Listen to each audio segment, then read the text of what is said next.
ബേക്കൽ കോട്ട ഉൾപ്പെടെയുള്ള ടൂറിസം കേന്ദ്രങ്ങളിലെ ശുചീകരണ തൊഴിലാളികൾക്ക് താൽക്കാലിക ആശ്വാസമായി 2 മാസത്തെ ശമ്പളം ലഭിച്ചു.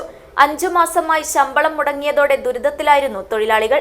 ഇത് സംബന്ധിച്ച് KCN വാർത്തയെ തുടർന്നാണ് അധികൃതരുടെ നടപടി. KCN impact.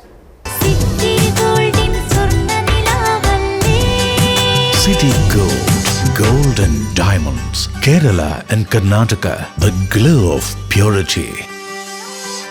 2016 ജില്ലാ ടൂറിസം പ്രൊമോഷൻ കൗൺസിൽ കാസർഗോഡ് ജില്ലയിലെ വിവിധ ടൂറിസം കേന്ദ്രങ്ങളിൽ പരിസ്ഥിതി ശുചീകരണ പദ്ധതിയുടെ ഭാഗമായി കുടുംബശ്രീകളിൽ നിന്ന് ശുചീകരണ തൊഴിലാളികളെ നിയമിച്ചത്.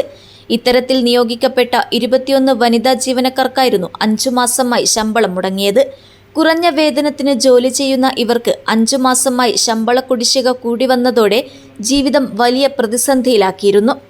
ഇതു സംബന്ധിച്ച് വാർത്ത റിപ്പോർട്ട് ചെയ്തിരുന്നു. ഇതേ തുടർന്നാണ് ജില്ലാ ടൂറിസം വകുപ്പ് അടിയന്തരമായി 2 മാസത്തെ ശമ്പളം ഇവർക്ക് ആദ്യഘട്ടമെന്ന നിലയിൽ അനുവദിച്ചത്. കുടിശ്ശികയായ ബാക്കി തുക ഓണത്തിനു മുൻപ് വിതരണം ചെയ്യുമെന്ന് DTPC അധികൃതർ ഉറപ്പു നൽകിയിട്ടുണ്ട്. പ്രാദേശികമായ തൊഴിൽ പരിഗണനകൾ കൂടി ഉൾപ്പെടുത്തിയാണ് ജീവനക്കാരെ ശുചീകരണ ജോലിക്ക് നിയമിച്ചത്. ജില്ലയിലെ ബേക്കൽ കോട്ടയുടെ പരിസര പ്രദേശങ്ങൾ, പള്ളിക്കര ബീച്ച്, ചന്ദ്രഗിരി കോട്ട തുടങ്ങി വിവിധ ഇടങ്ങളിലാണ് ഇവരുടെ ശുചീകരണ പ്രവർത്തനങ്ങൾ. അജൈവ മാലിന്യങ്ങളും പ്ലാസ്റ്റിക്കുകളും ശേഖരിച്ച് പ്രദേശം ശുചീകരിക്കുക എന്നതാണ് ഇവരുടെ ജോലി.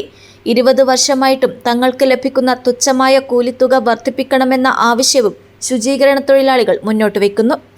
News bureau, Bekal.